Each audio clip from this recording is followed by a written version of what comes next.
Ang programang ito ay rated SPG. Striktong patnubay at gabay ng magulang ang kailangan. Maaaring may masiselang tema, lengguwahe, karahasan, sexual, horror o droga na hindi angkop sa mga bata.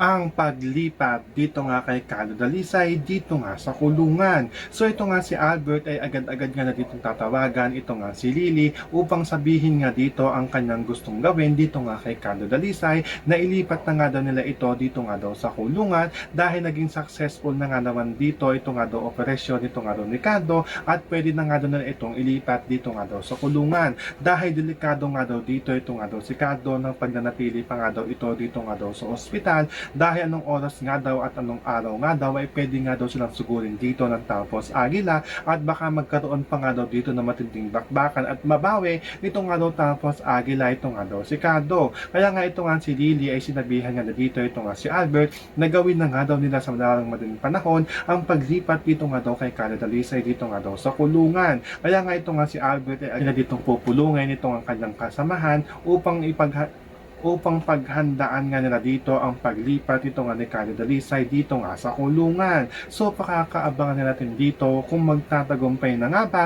o kung matutuloy na nga ba ang paglipat nito nga ni Carlo Dalisay dito nga sa kulungan. Yan ang ating mga pakakatutukan at pakakaabangan dito nga lang sa FPJs ang Probinsyano.